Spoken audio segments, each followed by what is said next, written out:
Welcome to the Author Your Life podcast, where you can write a new script for your life and become the hero of your story. I'm your host, David McRae. You are the author of your life. Let's get started. All you have to decide is what to do with the time that is given to you. In my experience, there's no such thing as luck. It is not our abilities that show what we truly are. It is our choices. Hello, my friends. Welcome back to another episode of Author Your Life. Today on the episode, we have Andreea Vasile. Andreea is an intuition coach and founder of Design Your Ship. Her main work is to help people reach a high degree of trust in their creative power. She helps people get clear on what they want, helping them get in tune with their desires and create energetic pathways that fuel their manifestation. Andreea does this through coaching, group experiences, meditations, intuitive trips, energy healing, and experiential education. Her vision for the next 5 years is to create a school around the wisdom brought by the people who activate in the Design Your Ship community and pass this on to the young generation. In our conversation today, some of the things we talk about are how to balance logic and intuition, a process for making difficult decisions, the important habit of setting intentions, and the surprising personal development of flowers. So without further preamble, please enjoy this interview with Andreea Vasile. Andreea, welcome to the Author Your Life podcast. Thank you. So Andreea, I always like to start by finding out a little bit about a person's purpose, a little bit of the why behind the things that they do.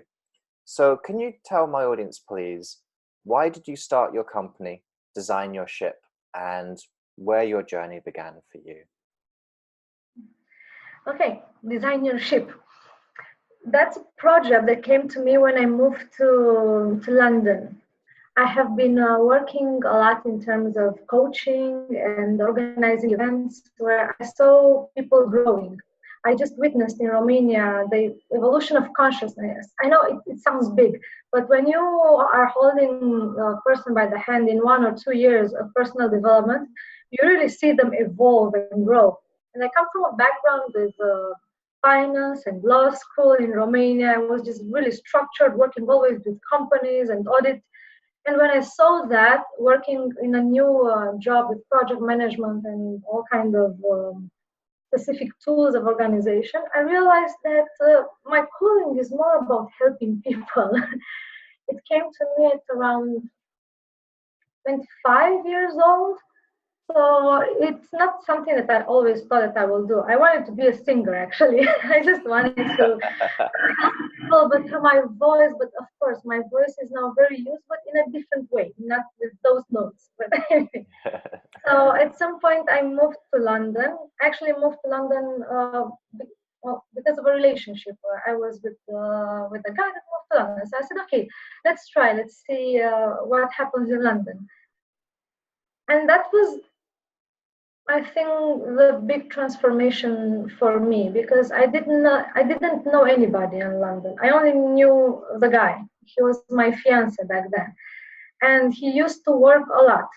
And I found myself just wanting to get a job, but I wasn't satisfied with the jobs there, because I didn't want that type of routine to always go to a job and do something with my background in finance and all that, because I wanted more.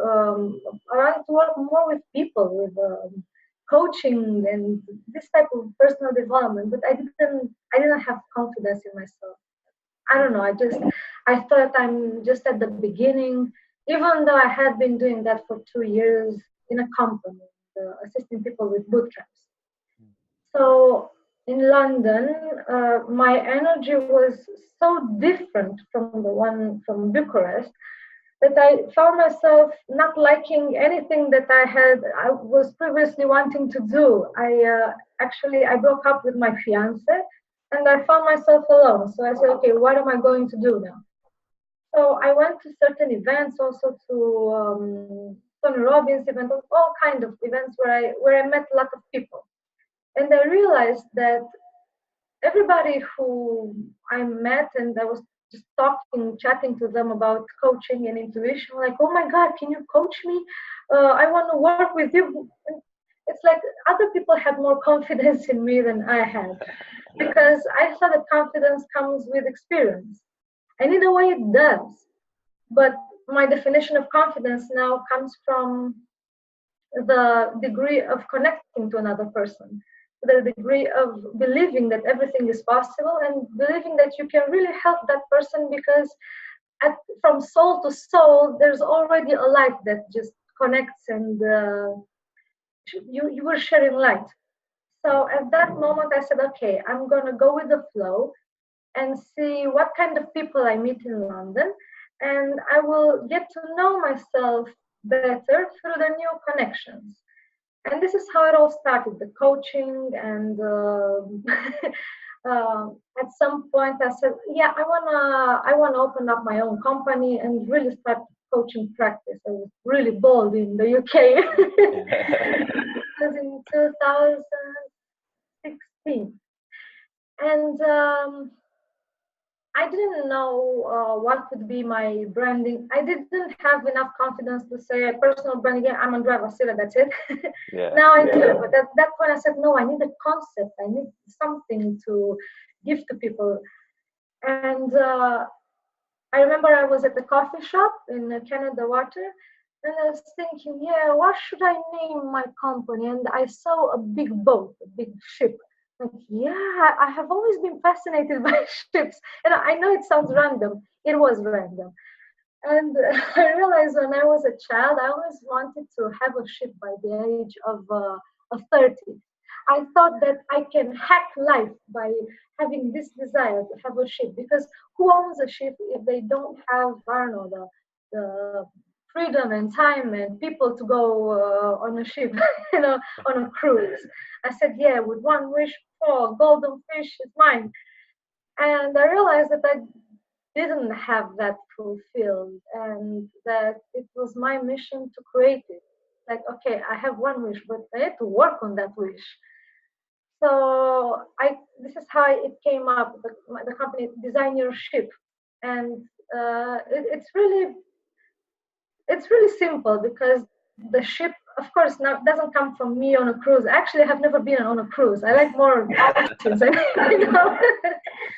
The ship now comes from leadership and from relationship and from entrepreneurship. And my purpose is to help people connect with their inner essence, with their intuition, in order to design their lives as they wish to really have the courage and the energy to build the lifestyle that they want, to help the people that they're meant to do that. And this is my purpose. Yeah, this is what I'm doing through Design Your Ship for a while. Yeah. I love that story of sitting there and seeing the ship and going back to that childhood dream and desire. My business is actually very similar. Author Your Life is born because from my earliest years, I've always wanted to be an author. I've always been fascinated with stories and I've wanted to write stories and tell stories. And I've always seen life as a story, and I've always seen life as being governed by stories, the stories we tell ourselves, the stories that are told to others. And so when I was starting to think very much like yourself, like, how am I going to brand myself? Who am I? Am I David McRae? And that's what I went with for a while. And to some extent that is still there. But I was like, no, I want something bigger, or I want a bigger idea, a bigger concept beyond just one person.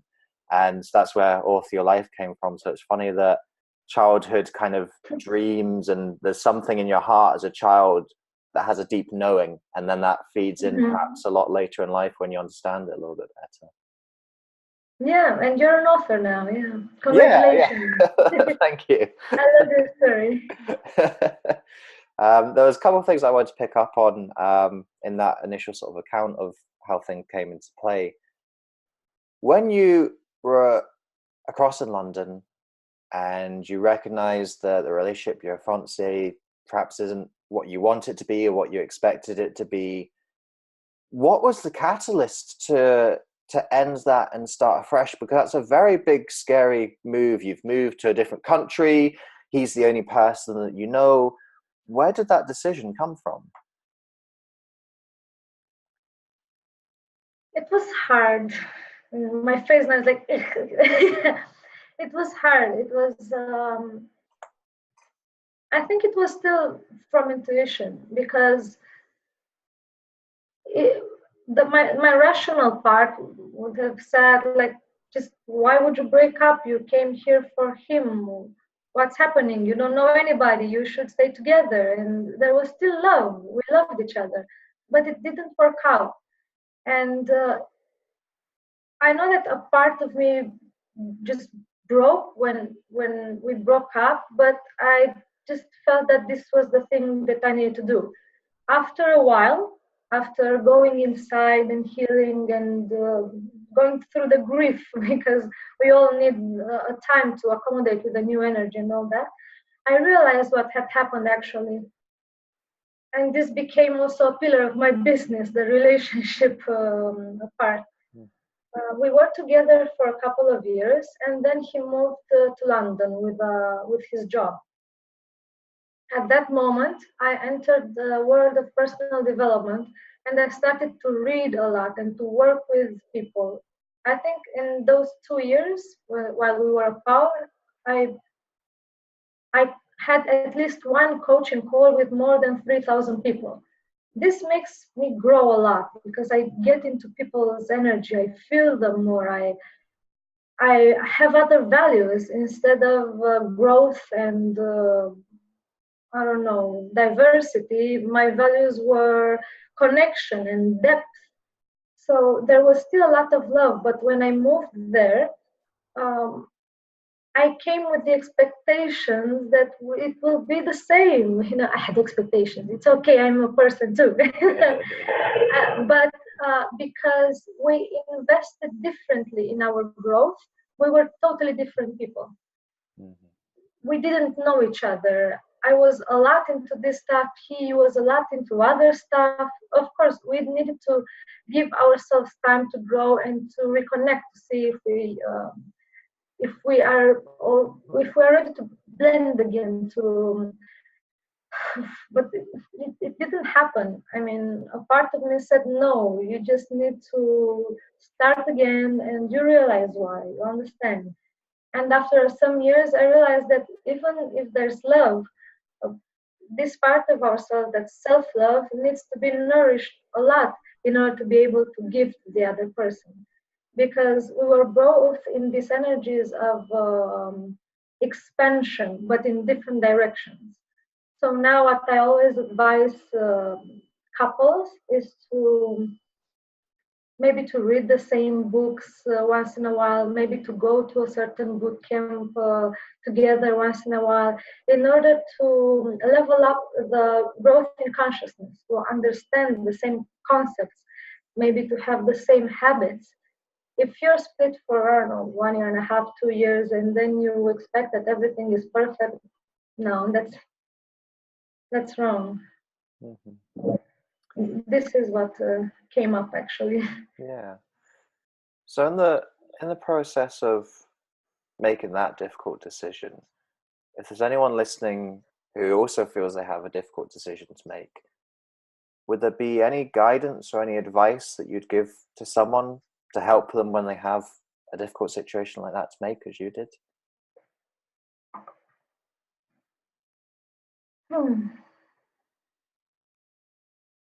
I believe we're all different, but I do have certain suggestions, and maybe one of them appeals to the people. The first one is journaling, and it's the simplest one actually. Just put yourself in front of a blank page and just write about what you feel. Let's see. Yeah. In order to bring clarity, and then journaling, writing a book, I think this is something I also recommend. It came up as the first one. When you write, certain things happen. First, you get connected to your body, you connect your head to your body. I know it sounds weird, but it's about also grounding yourself into seeing what comes up. Another one of course, afterwards evaluating and reading again, and then trying not to be shocked and burn it too, too fast, and just stay with your story and see how it helped you. Afterwards, maybe write a list of things that you have learned from that relationship or from that block, and a list of things that you don't want to learn. Because usually what keeps us stuck is something that we don't want to learn. You know, I had clients that had difficult relationships and they didn't want to go because they invested so much time.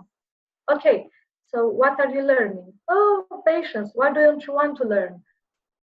And maybe that's courage or detachment or letting go of control. Okay, good.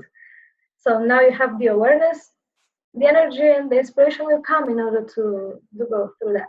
So the first one is writing down. It's also the easiest one. You don't always need somebody to hold space, even though that would be amazing. The second one is breathing exercises. So when you sit up straight and you breathe in your abdominals, you full cavity like a lot and hold it and then release it. Something magical happens. Your body says, oh, okay, so you're giving me oxygen. Okay, so at the energy level, you want to have more energy in order to feel more. What do you want to feel? So by giving a lot of breathing work to your body, to your brain, certain blocks from your body start to be released. And we don't actually know what's happening, but you're gonna have this type of maybe certain aches, maybe your tummy or something, I don't know, because when you're breathing a lot, the oxygen brings a lot of heat, a lot of energy in the cells, and that energy connects you to your DNA, to your wisdom. Also, by breathing, you get grounded and you get more aligned. So once you have done the breathing work, I don't know, for example, 30 times deep, full abdominal breath, like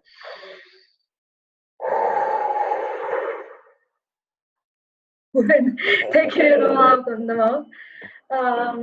You'll be starting to feel certain emotions that you're hiding. It's like the masks go, and there might be pain and sadness or guilt. You just have to sit with those emotions. Might be crying because it will be released. And this might be the first step in order to help yourself. Also, by using your hands and moving your energy up, down, together with the breathing. And then other thoughts will come into your mind. Yeah, it's funny that I'm suggesting this stuff instead of just talking to the person if it's a relationship job. I believe it's important first to do your own work and then, of course, clarify, okay, what do you feel? What would you like to feel like from now on? What is the new decision that you make?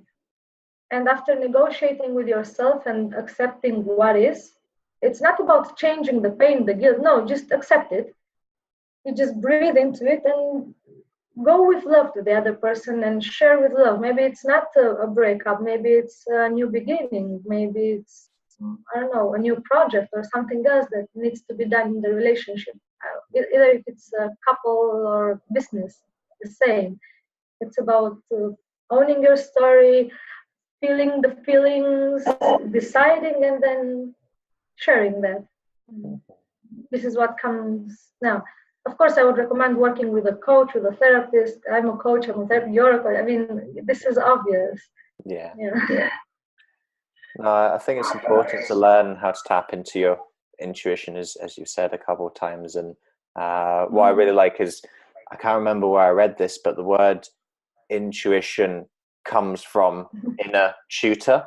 So it's almost like you're consulting your inner teacher, your inner coach, your inner mentor when you tap into that feeling and that sense. Because I think all of us experience these moments of intuition, but sometimes our head gets in the way and we say, well, that's not a sensible decision, that's not a rational decision, I can't see the framework or the strategy to make it happen. And because our head can't understand it, we ignore it. Whereas actually if we lean more into it, and start to take the feeling, then you can start intellectualizing it. Then you can start to put in, okay, well, what's the process for actually making this happen? If I'm going to take this new leap or go this different direction, then you can start planning and thinking about what actions you're going to take and things. But listen to the intuition first, and then let your head come in later, rather than trying to do it the opposite way around. Yes, this is exactly what I do on a daily basis. It's just helping people distinguish between their voices in their head, because there are voices of intuition that just sparkle in the moment. There are voices of instinct. Your body just goes, just does something. There's the voice of reason, of understanding, measuring, controlling, and there's the voice of wisdom that comes from above. That comes from a higher perspective, from a higher consciousness. And while learning to distinguish between all these voices, you realize that they're all perfect. You just need to tap into the best one in a certain moment. Because if you're doing some budgeting, I wouldn't always recommend intuition. I'd say, yeah, the wisdom said, no, but my intuition says, 1,000 clients. Yes, but what is measurable now to do? So I think it all comes from self-acceptance. And when you accept yourself and when you accept life, you will know what voice to follow. And this voice of intuition brings you a lot of creativity. The voice of intuition is always the one that helps you expand. The voice of intuition will always have an answer that comes from the higher good, from something that's good for, for humankind, I would dare to say, but for the good of the whole family, for the good of you and your client, for the good of you and your client's family and your client's tribe, for the good of the society. It always comes with a bigger reason, with a higher purpose. This is how you actually distinguish between the voice of intuition and the others. The voice of reason always tries to protect you and to ground you, to make you be you have more strategy, more organized. And that's awesome if you apply it where it's needed. Mm-hmm. The voice of instinct, it always tells you what to be aware of. Fear. Everybody's like, yeah, go through the fear, smash it and go through it. No, it's good. Fear is good. You just listen to the voice and then you move on. It needs to be heard. It's our tribe, our ancestors' voice. They say, hey, you're going to be hungry if you don't. And it's okay. It's like, okay, thank you. Then I need to be more cautious in this area. Okay, what do I need to do? What do I feel like doing? Of course, and then there's the voice of wisdom and the feeling and the purpose of life. The answer is always the same. All you need is love, like the song. They all you need is love. Yeah. That's interesting to hear you talking about the two differences, because I know your earlier background, as you were saying earlier, was in finance. You're working with companies, you're working with business, so very stereotypically left brain, logical, rational, and a lot of the work you do now is very stereotypically right brain. It's more intuitive, it's more emotional. That suggests to me that you've got both sides within you. How do you marry up those two sides? How do you get the best of both for yourself in your daily life and in the work that you do?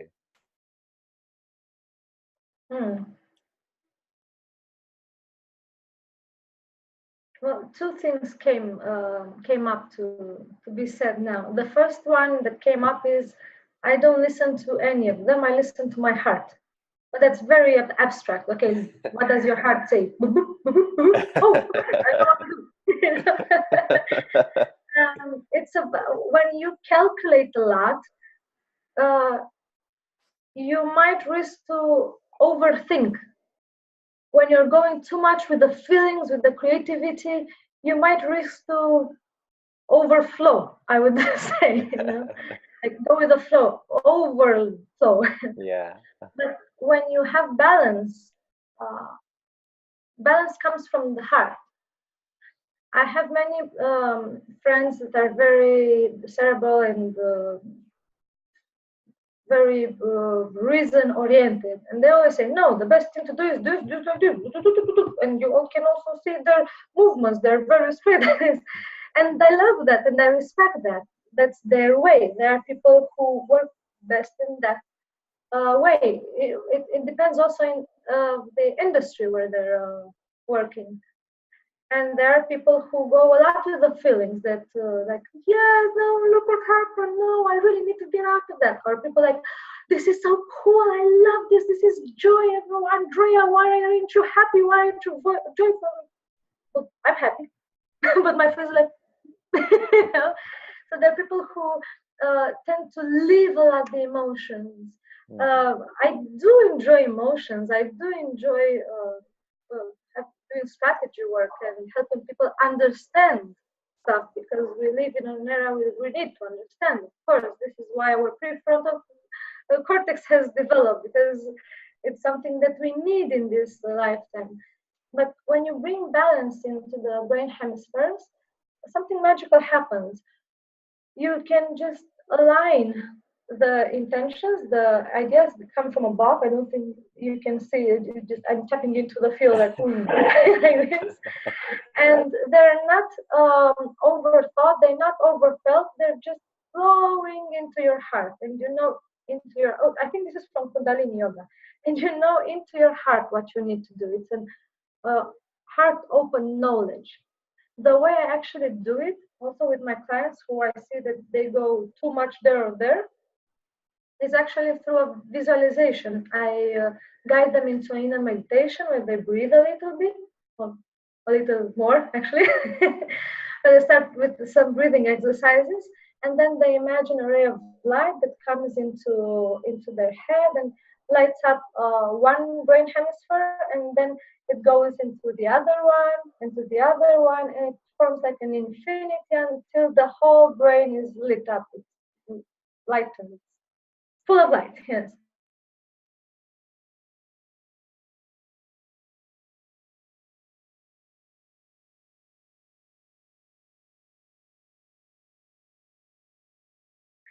And the best state in physiology to deliver your message, to be aligned, to be able to have clarity in terms of how to deliver the results of your intentions. And of course, it's the it's the heart knowledge that's the most important. Because if we rely too much on our emotions, we might become addicted to them. This is how actually addictions are born. Either we're talking about smoking, drugs, or alcohol, or sex, or whatever, or talking about codependency and needing something external in order to make us feel in a certain way. Yeah. People who are thinking too much, they're controlling everything. When you go into your heart, you're just like, okay. Yeah. So we've been tapping a little bit into some of the work that you do and some of the things that you work on.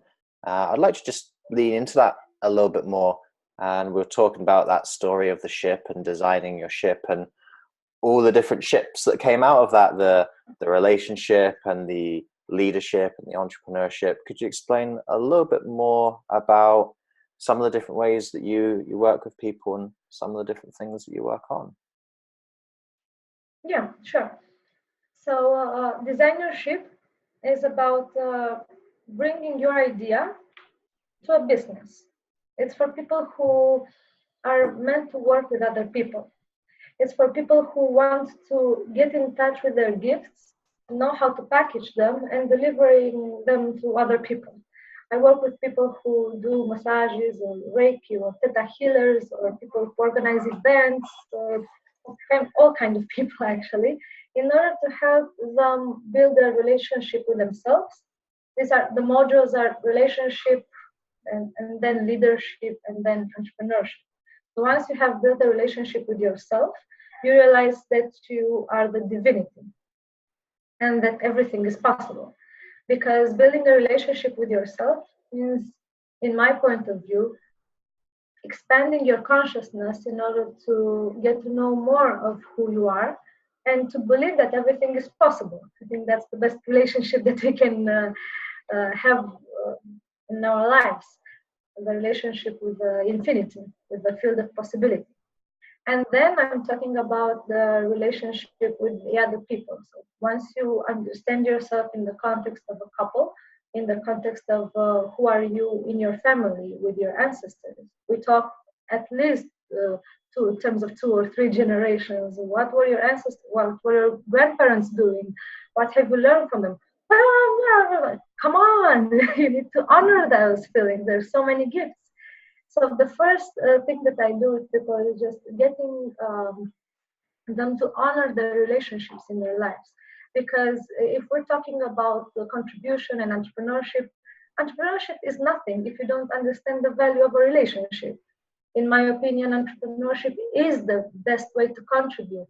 But if you don't know how to contribute in terms of helping other people, it's not contribution. It's just growth or using each other to grow or to get money or whatever. Mm-hmm. So the first thing is relationship. Then it's leadership. In terms of leadership, there are 2 main parts. The first one is the system that you have in your life. What habits do you have? What do you do first time in the morning? When do you go to sleep? You don't know when. Why? What are you doing? Well, how aware are you of the systems that are in your life? Because either if we have a system in terms of recording and measuring our habits, or we don't, we still have some habits, but we're not aware of them. So, okay, establish an intention in terms of leadership, what leads you in life, and then find the habits that get you over there. Mm-hmm. In terms of coaching. Yeah, I'm talking about coaching here, but the way that I'm helping people is a lot through meditation work and through going inside of themselves to see the emotional blocks and the traumas that they have and they forgotten about, or the way they mask it.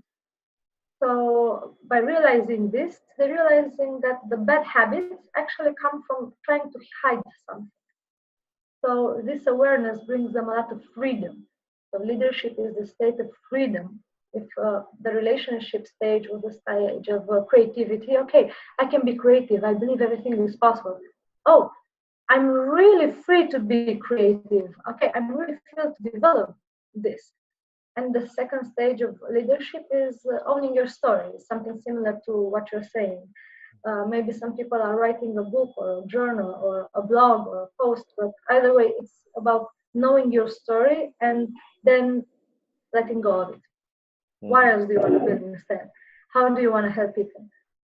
What do you bring from that story that you have in order to help other people? And maybe it's not your story that helps other people, but it's who you are actually. So afterwards, people just let go of their story and realize that the virtues that they have acquired on their journey are in their auric field. In the meditations that we have together, I guide them to actually see the aura, the auric field, the other bodies, the emotional body, the astral body, the consciousness, in order to realize that they're always connected with themselves and with the other people, and other people just learn just by tapping into their consciousness. Just the 2 of us right now, we're learning from each other because by paying attention to each other, I admire you, David. By admiring you, I feel you. I sense from the first moment I saw you, like, oh, you have so much courage. Oh, and stability. Oh, I like that. But I'm very aware. I can feel them. I see them. I don't know how to explain. And I'm guiding people to find their own way to see it. Some people see it. Some people feel it. This process of leadership is about developing your paranormal abilities, clairvoyance, claircognition, clairaudition, just tapping into the field of oneness and just knowing what they need to do. At this moment, usually people say like, I don't need to read anything. That's it. I have the field. I have the Akashic records. Well, I believe it's good, but also if you have a larger frame of reference, you'll be able to create better and um, to love more of what is because you open your perception. And then when it comes to entrepreneurship, it's about okay, building a building a mission, the purpose in terms of helping others, a system. Some people do only healings, one-to-one healings. Some people do podcasts. Some people do massages and also some healing therapies. Others, I'm thinking of my clients now. um, Others they're in the area of organizing events or not necessarily personal development. I'm also thinking of weddings and parties.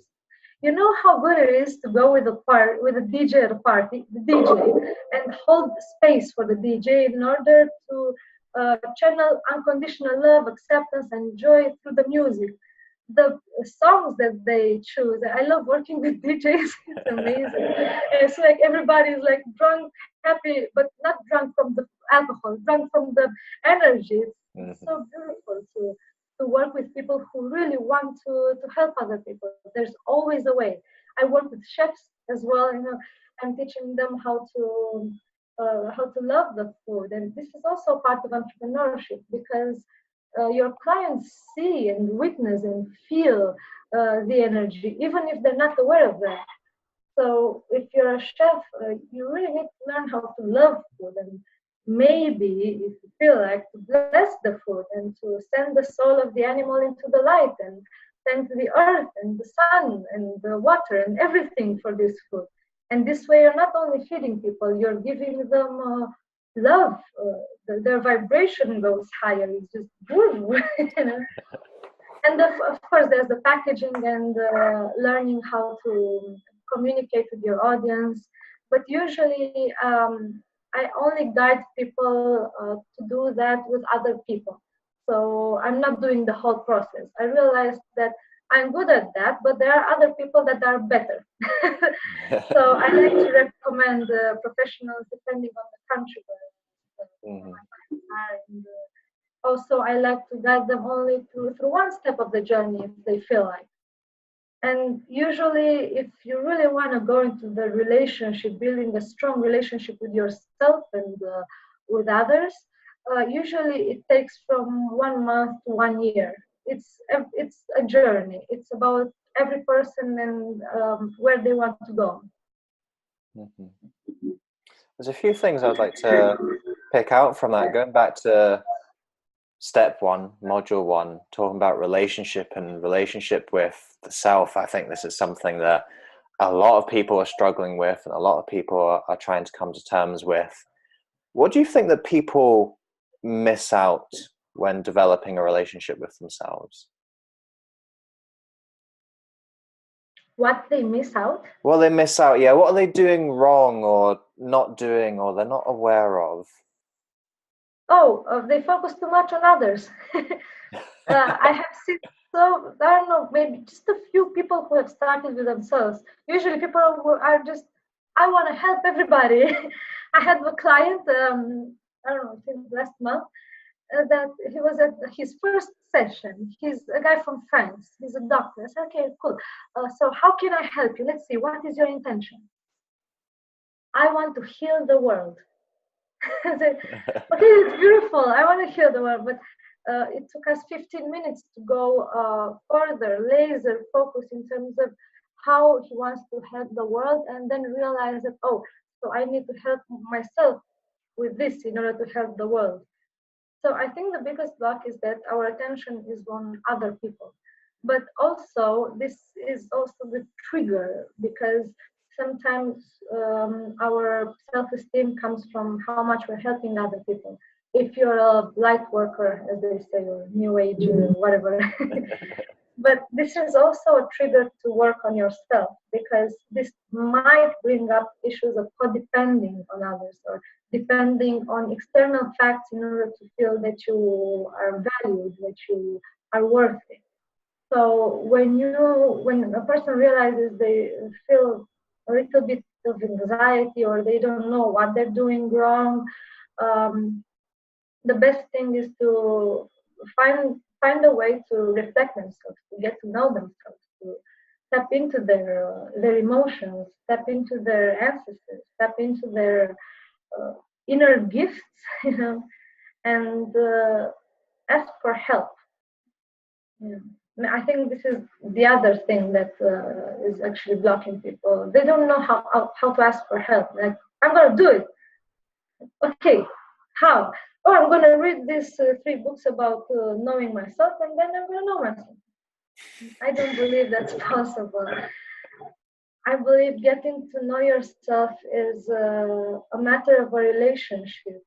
You know how good you get to know yourself with your partner, with your parents, with your child, even with a pet. I'm telling you, I'm getting to know myself with the flowers. I mean, I bought a new. This is like a funny story. I bought a new flower, really, really beautiful, big and pink, and so I put it in a certain place. And then I was looking at my house and I realized, oh my God, but the flower that I have for, I don't know, that I've had for 1 year is in another place. And that place is not so, like, it's not like on a podium like the other one. Maybe it's jealous. I just had that in my mind. I know it's stupid, but I was like, oh, maybe this flower, because it has been here for a while, wants to be in that more beautiful place where everybody sees, oh. And then I was like, Andrea, what's up with that? Okay. And I realized that in my childhood, my parents were kind of fighting for attention. Which one will I go to first? Which one will I kiss first in the morning? Which one will I run to first when they pick up from my granny? Pick me up from my granny. And I realized that I had this type of the fear of them not being jealous on each other, and I projected that on my flowers. This was the first thing that came to my mind. Oh my, the other flower must be jealous. And then I realized, okay, so this is me. It's not about my parents, it's not about my flowers, it's about me trying to satisfy everybody and trying to give so much to everybody and not let anybody behind. And I realized this was consuming a lot of my time. And one decision that I needed to make is that I can't influence other people's perception. I can only give my best. And if other people say that they want more, I just need to establish boundaries there, because there might always be people who want more or who are not satisfied. But the most important thing is for me to give my best and me to be satisfied with what is. So I got to know myself a lot from the relationship with my plants. I know it's funny, but it's a good example. I mean, I had a huge realization. Yeah. Personal development through flowers. I don't think anyone expected to hear that on this particular episode. It's always about having a mentor. The best way to learn for me was by having a mentor. I had a mentor for public speaking. I had a mentor for compassion. I had a mentor for theta healing. I had a mentor for almost everything. Now I have a mentor in terms of going deep in traumas. It's weird. And you know what a mentor does, helps you go through that in order to go through the journey and then go further. So of course a book might mentor you, but having a mentor, knowing yourself through a relationship, it's maybe one of the best things that you need to do at the beginning. So that was talking about the relationship. Another thing that came out of your description was talking about habits and the power that habits have, and thinking about what habits you need to install to get to where you want to go. Are there any habits that you find useful, either for yourself, something that you do regularly, or something that keeps on coming up in your work as well, where again and again there seems to be some kind of common habit that is useful and effective for people? Mm-hmm.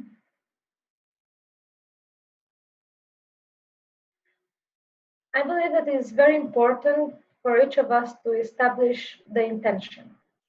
And I think this is the only habit that I recommend to everybody, also to my plants. What is your intention? Okay, where do you want to start? Do you want to grow or not? Having an intention in terms of deciding in the morning what would you like, at least one thing that you want to achieve in that day, and how would you like to feel during the day. This is how I describe intention. A purpose, a result with an emotion attached. This is what I teach also. I'm working also with teenagers. I have a project where we write a book together. This is difficult, but it's amazing. It's gonna take a while. But when you trust a lot your intentions, you realize that life gets you where you want to go. If you don't know where you want to go, life brings you stuff and might be cool or might be learning, you know. So the best thing that we should all do, this is from my point of view, is to set an intention even if we don't know where we want to get, because sometimes it's confusing. For example, with teenagers. Oh, so you're having your final exam. What university would you like to go? I don't know. It might happen, and it's okay. Okay, but how would you like to feel like? Oh, I want to feel happy. Everybody knows how they want to feel like. So, or I just want to feel good. I want to feel good is an intention. And life will bring you the opportunity to make those decisions that will make you feel good. But you need to have an intention, to have a purpose. So this is the only thing that I would recommend to anybody. But for my example, for me being a coach and helping also other healers, for me it's very important to meditate in the morning, to clear my energy. I realize that sometimes I'm doing healing while I'm sleeping and I wake up with all kind of dreams, calling my clients, oh, so this is what happened. You need to do this weird stuff. We don't get into that. But sometimes I wake up tired, even though I eat healthy. I kind of have balance. And in the morning by meditating, even for 5 minutes, it just aligns my energy. And sometimes I can't meditate. Sometimes I can't. I don't believe that is something that you're a healer, you're meditating all day, you can meditate at all hours. No. I believe in the power of acceptance. So I just play a song, maybe a mantra, maybe an or just whatever Mozart, classical music, and I just listen to the music and just stay with it and breathe and listen to the music. I would recommend this type of habit to everybody who has anxiety blocks or a very speedy lifestyle. Also, sports. If we don't get grounded, if we don't run, walk, get out of the house, it's hard to have balance because your energy gets stuck into the body. You need to release it, you need to move. So this might be top three, but the best one is the intention. And you don't need to set the intention during the day, during the morning. You can set intention all the times. I mean, we set an intention today for this interview to help the people who are listening, to cherish the love and the wisdom, to connect. Yeah. I'm glad that you mentioned love just there, because that was something else that I wanted to pick up on. What I was really sensing there was this spirit of contribution, of getting people to think about what part they're going to play in the world and what their service is and what their impact is. And just before we started recording, we were talking about polarities and bringing polarities together, and how a lot of the world right now is becoming more and more polarized. We see it in politics, we see it in religion, we see it in race, we're even seeing it across gender as well. So I think our world could use a whole lot more love right now, a whole lot more connection, and bringing together some of this opposition and resolving some of this conflict. For you, Andreea, what do you think we can do to bring more love into the world? Oh, that's a good question.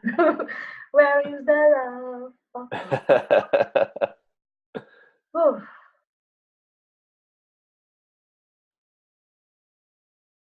it's a very good question. What I'm doing every day is praying for humankind. I also go to parties, but I also pray. Just praying and cherishing the world. Um, I believe that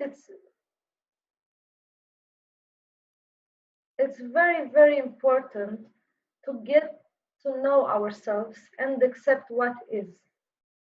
Because if we accept our past, our peers, our house, our flowers, everything, if we just live in the state of acceptance, our energy just spreads throughout the world. I live in the paradigm of quantum science, quantum field. Coming from a background with finance, I really needed to understand how come I'm seeing auras? How come are they ghosts? Why am I seeing ghosts? This is freaky. What's happening? Like, at some point, I thought that I'm going crazy until I realized that I was just unconscious before tapping into this field. And by believing that we are one with all that is, that we are one with the universe, all we need to do in order to spread love into the world is just loving ourselves. So this might be a question that you might ask yourself in the morning, you listener, me, Andreea, neighbors, whatever. What are you doing in order to love yourself? How do you show this love for yourself? How do you love yourself? Not everybody else, just yourself. Because if we love ourselves, we fill up our tank and then like, love everywhere, you know? And another thing that helps me spread this love and believe that it's enough to just love ourselves is the idea of oneness. If we look from the quantum point of view, we are okay, matter, and underneath the skin, we are made of cells, and the cells are made of atoms, and atoms are made of protons, neutrons, you know, the atom, the quantum field. And if you go to quantum, you realize that we are more empty space than matter, because the mass of the protons, neutrons is like 1% of the atom. Everything else is empty space. And if you look at the universe accordingly to the studies, you know, in Romania we say according to the British studies, and that's like credibility. The universe is made of 1% matter, you know, whatever planets, the masses, and the other thing is empty space. It's the same as at the quantum level. It's Nassim Hamed who was explaining this in the commentary, The Connected Universe. I really love that. I recommend it. He demonstrated the theory of unified field, the quantum field and the universe is one. They operate through the same laws. So if we love ourselves, we fill our empty space with love. And if we are one with everything, we fill everything with love. So it's all about the intention to love ourselves. I believe in oneness, I believe in love, and I believe that united, we can create a higher force of love, a higher force of good. Sometimes I gather my clients to femininity evenings or intuition evenings, and we spend some time praying for ourselves. And through the healings that we have on ourselves, forgiving somebody that has hurt us, understanding more about the political system, understanding more about the polarity, by healing ourselves, we then together send the healing to the earth. We actually visualize how this light, this awareness, this consciousness goes to the center of the earth and then lights up the whole earth.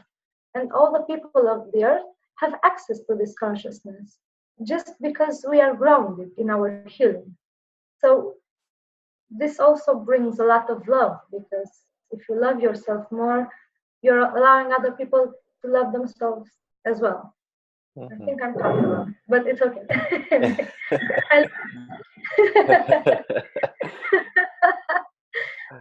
One of the things that I like about doing the type of work that we do is you're in this role of being a teacher or a guru or a mentor, whatever kind of word you want to put to. I prefer the word teacher. I think that's most representative. And one of the things I like about teaching is that as a teacher, you're still a learner, and as a teacher, you're still a student. And I remember, just on kind of the theme of what you've been saying in that answer, one of the first seminars that I ever ran, actually, I was talking about this idea of giving and the value of giving and the connection that comes from giving.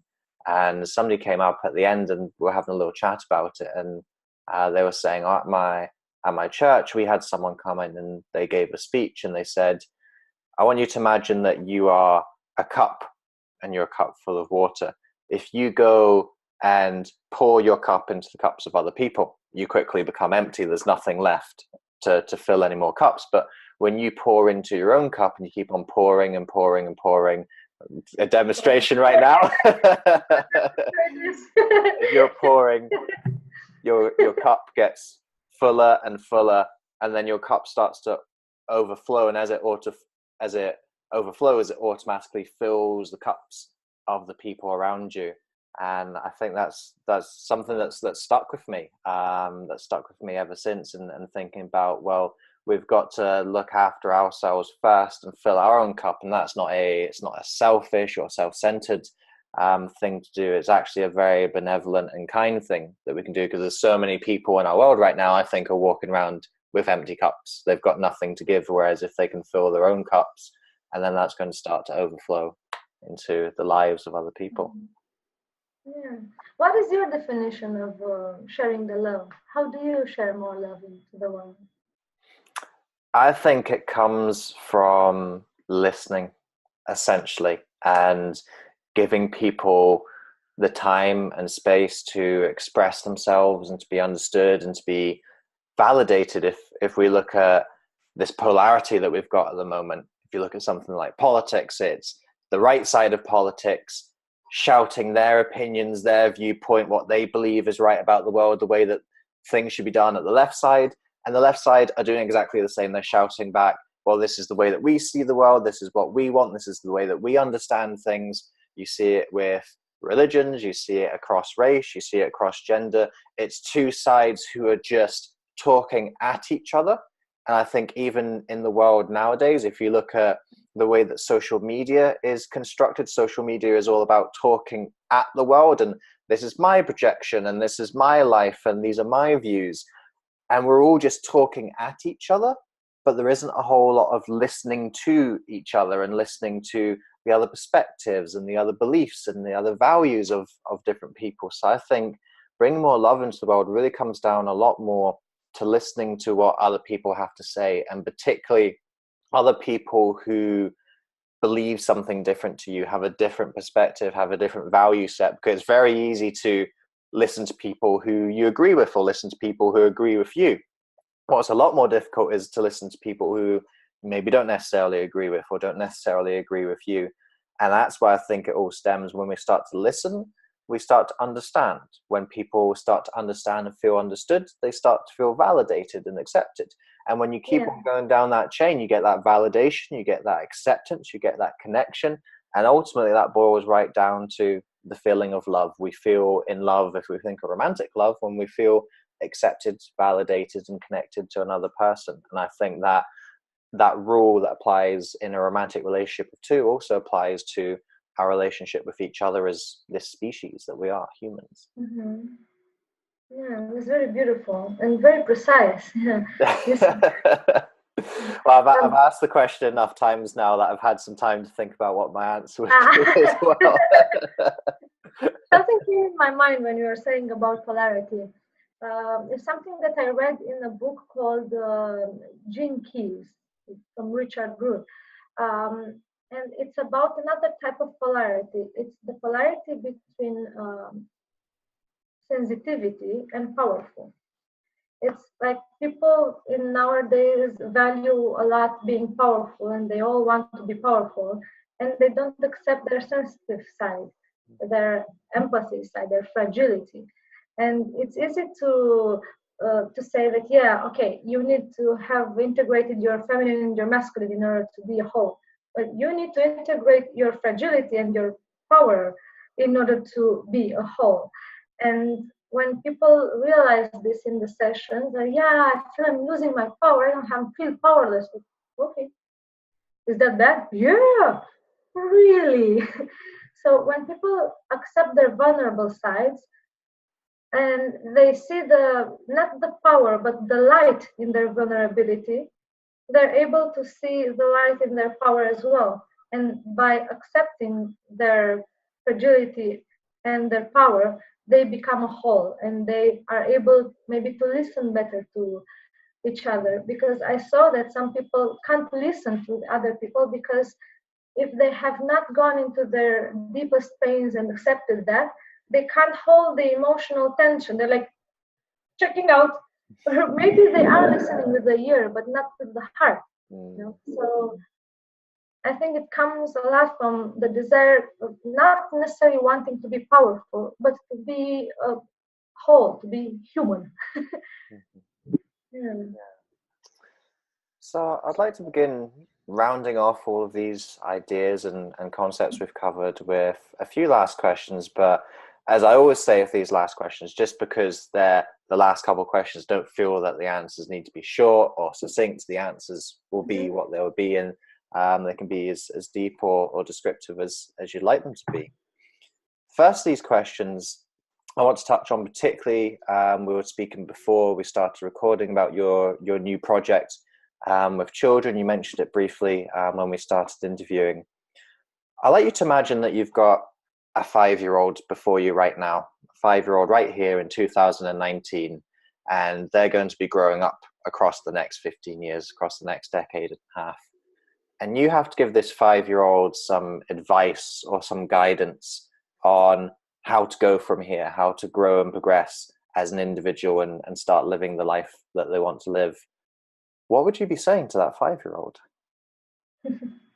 That's nice, a 5-year-old.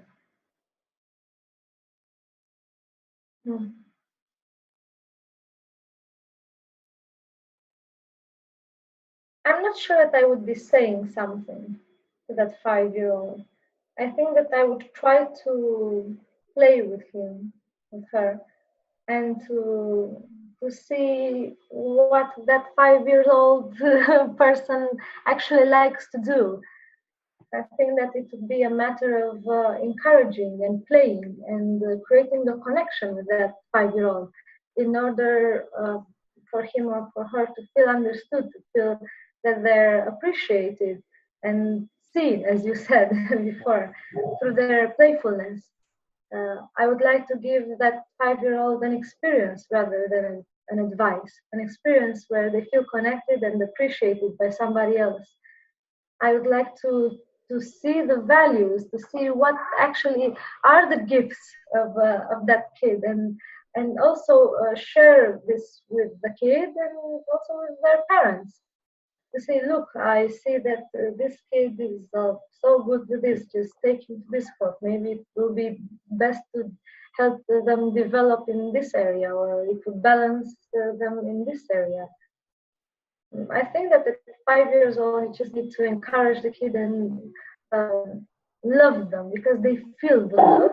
And the advice is for the parents, that's what I would say. Yeah. Good answer. What are you grateful for, Andreea? I'm grateful for everything. I believe I'm so blessed. I think everything that I wanted in my life, I got in a way. For me, it was a matter of being grateful for just waking up in the morning. I think this was the hardest thing to do. Not only because I don't like mornings, but for different things that happen into my life. Mostly I'm grateful because I'm whole, I'm healthy, and because I'm able to express myself and to connect with other people. I'm grateful for living in this area where we share information so easily. We can help each other, we can inspire each other so easily. I'm grateful for my family, they're really powerful and loving. I'm grateful for all the people that I'm helping. They are helping me so much. I'm always learning. You said something that the teacher is always a learner. Oh my God, I'm working with teenagers now. I'm so grateful that I have the opportunity to also learn through teaching. I'm grateful for this talk. It's meaningful and it's hearty. Oh, you didn't have to say that just because this is being published, Andreea. Thank you for you. So it's been a while since we said that we're gonna have this this interview, and I accepted that when it was the time to be done, it will be done. I'm grateful that it came and we didn't push anything. It was just born. Yeah. I'll share something. Just on that note about gratefulness for this interview. I was telling you just before we started interviewing, I'll tell the people who are listening now that I actually had an interview yesterday, and it was a great interview. I really enjoyed it, but I had some technical difficulties, and the interview didn't get recorded. So that conversation is lost. It's just between me and the person who I was interviewing with, and I was annoyed about it, and I felt a bit down about it yesterday. I was like, oh, like, what an idiot! Why didn't things record? Like, why didn't I see it happening? Or and you start going into this cycle of what could I have done, and start questioning yourself. So actually today, to come on and have another good conversation and another good interview, and I'm checking the recording right now as I'm saying this, it is still on. So this one should be coming out to the public. This has made me feel so much better compared to what I felt yesterday. That actually, that was just a blip. It was just something outside of my control. And you know what? These things happen sometimes. And maybe, as you said, they happen for a reason. Maybe the timing wasn't right for that particular conversation yesterday. I mean, who knows? The world was not ready. yeah. You never know about these things, do you? So I'm going to put that in as an extra addition and aside to that I'm actually grateful for this conversation as well, for a couple of different reasons. Thank you. It's all about acceptance. Yeah, there are many things that don't happen in our life as we're supposed, we want them to happen. But when we realize that this also is teaching us a lesson, maybe of accepting, or maybe of feeling more and trying again and just letting go, or whatever this might teach you, you realize that sometimes that lesson is more valuable than the idea itself, the projected thing. Thank you a lot for this connection. I wish everybody that's listening to this to be inspired and connected with their heart through their intuition, their instinct, their reason, their wisdom, their whatever, through their own voice. And maybe we all live in a more connected world, in a more inspired and inspiring world. Thank you for doing this. That's all right. Super cool. So for everyone else who's been listening along, thankfully we do have an audience today. We do have a recording to listen to, and people who've been listening to you, and they've enjoyed your perspective. They found what you've said useful. They'd like to find out a little bit more about Design Your Ship and those 3 modules you were talking about, and just your work and philosophy in general. Where would you be directing people to? Where's the best place to find out a little bit more about you and what you do? Well, my website is designyourship.com. Also, you can find me on Facebook. I think it's Design Your Ship now. I can send you a link if it's okay to put in the description. Yeah. Thank you for doing this, and looking forward to connect. If anybody's got questions, I would be really happy to answer and to maybe share that answer to somebody else. Maybe more people need those bits of clarity and information, whatever advice might come up from curiosity. Yeah. Well, Andreea, thank you once again for this conversation. I've particularly enjoyed your thoughtfulness, the number of times you've paused to think of an answer to the question or the thing that we're discussing, and being able to tap into your intuition and allowing that to flow throughout this conversation is something that I think has been really beneficial and really enjoyable just to be a part of between the two of us as well. So thank you very much for bringing that energy into today's conversation.